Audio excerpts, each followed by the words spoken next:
Scene of that building collapse near Miami. We know at least one person is dead, and it is feared the death toll will dramatically increase as dozens of people remain unaccounted for. Just into our newsroom, this security camera video.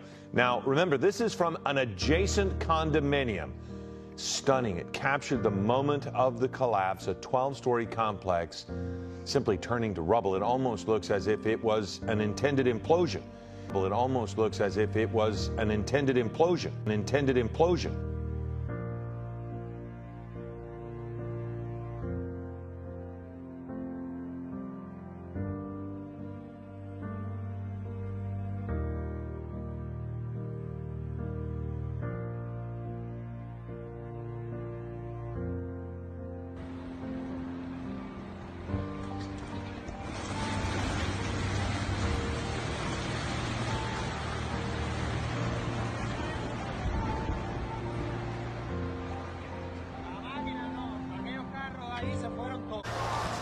If I could do that, I was gonna blow it up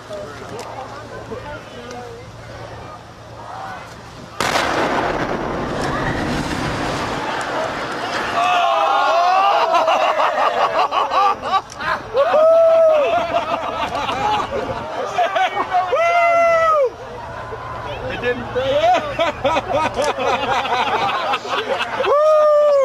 I want to be dramatic in saying that that is quite literally the case. Yes, 100%. About 15 feet away. Why you guys? Why that type of close encounter with death, literally? Why you guys? I don't know. I mean, it's just faith. I mean, it's unfortunate. I mean, but they're At it now in the daylight, seeing the damage and knowing you got out of there. Again, this is a vacation home. Your parents' place. You all come down here every once in a while. And Mom, you said you weren't going to say much, but your face and your reactions and hearing the story, I can see the emotion. And I've had someone else just lay eyes on it, and they are kind of overcome just to see what.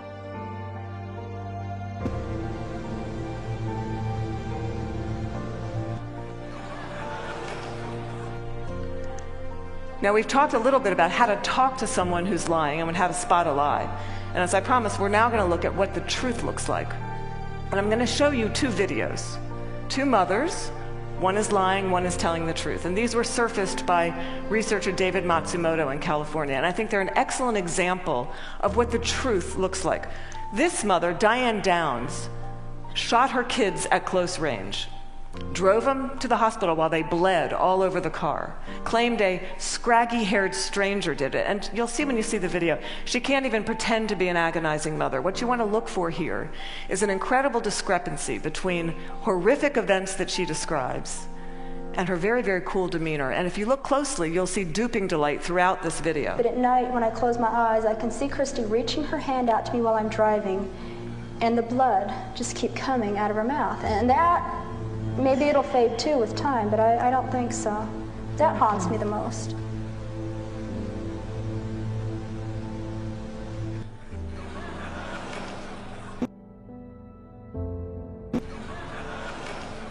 She's crazy about her family and very, very social. Probably the most popular person that I know. And tell him.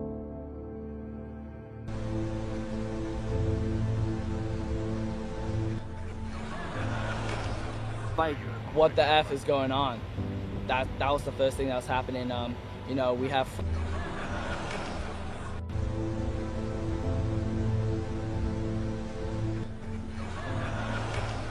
I was able to hear the boy that was pulled from the rubble yelling. As I got closer, I was able to see his hands sticking through the rubble, you know, waving. And as he was yelling, I responded to him, and I began to climb, you know, the debris to try and get to him. I was in flip-flops at the time, so it made it a little bit difficult to get up.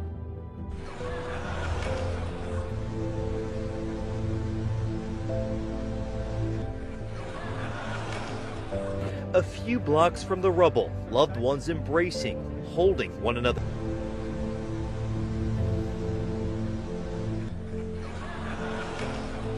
Shooting victim Gianna Baca is visiting a special patient, her identical twin sister. The 17-year-old twins were both shot during the Las Vegas massacre.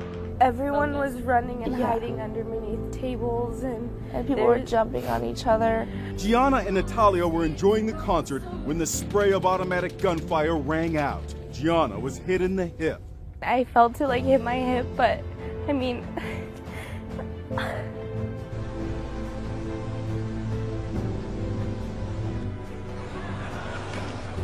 We didn't have very much reference of what the collapse looked like except for what was being shown on TV. But all that changed just today.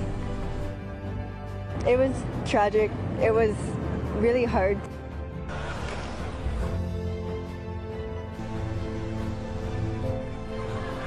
See up close.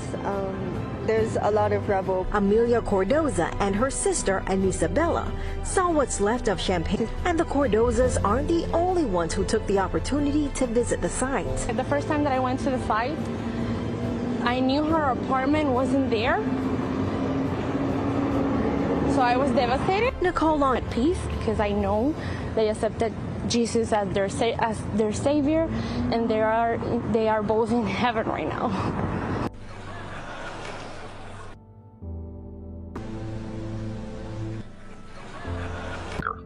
Can you tell us a little bit about Judy?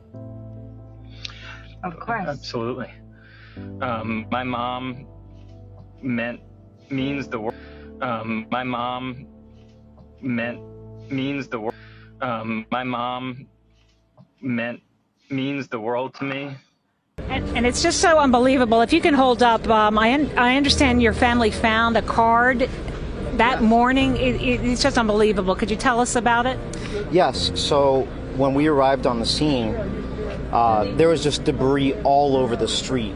And my father, probably an hour or two after we arrived here, he found this card, which has my grandmother's name on there, Hilda.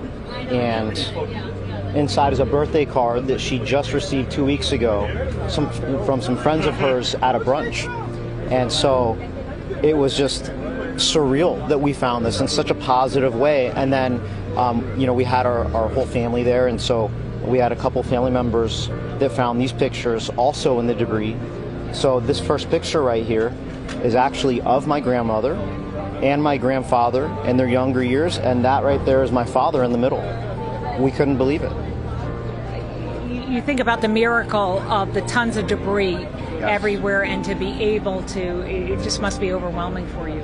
Yes, it really was. But like I said, it was in a very positive way, and it filled us full of hope. It just made us realize that our faith in God, He's relational, meaning He loves us, He's there with us, and we felt comforted by His love. Because when we saw this, it really came across like, I have your grandmother.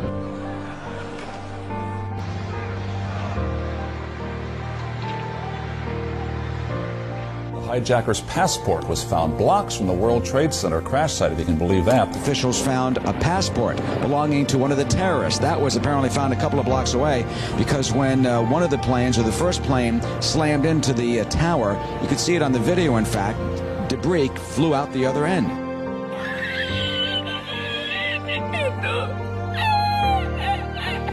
Hijacker's passport was found blocks from the World Trade Center crash site, if you can believe that.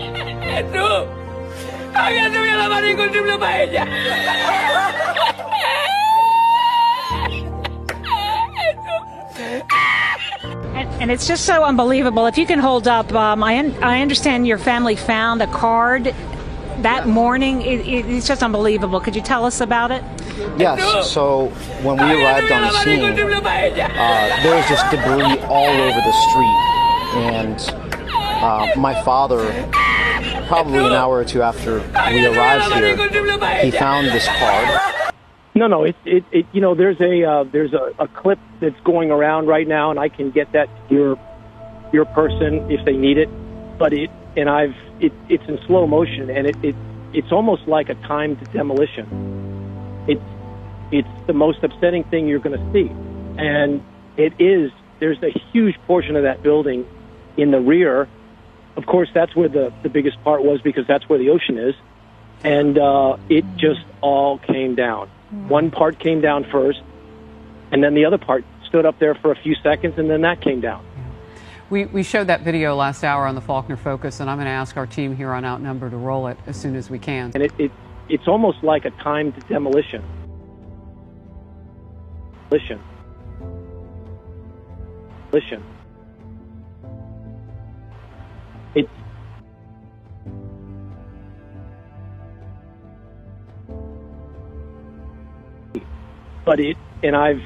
It's in slow motion, and it's almost like a timed demolition. Whether she's in the rubble or whether she's with me, she's okay, and we found a lot of comfort in that. You still hold out hope that maybe Hilda might be there alive? Absolutely. I mean, this is not over yet. This is ongoing. I mean, our first responders have been doing such an amazing job. We've had a front row seat. We've been watching. Okay, there hasn't been one rescue worker trying to actually take off debris, little by little, even by hand, without machines, to actually get, people potentially removed.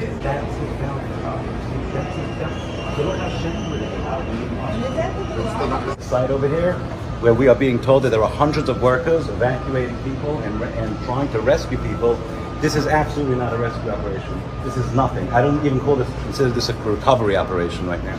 Ongoing. I mean, our first responders have been doing such an amazing job. We've had a front row seat. We've been watching. We're talking about 160 human beings under the rubble. 160 human beings. There are thousands of people. My cousins are on the second floor. It's at the farthest end of the site, and it wasn't touched. It wasn't touched, and it's still not being touched. I mean, 2 bodies, they took out 2 bodies. I mean, at the rate they're going to be taking out 160 bodies.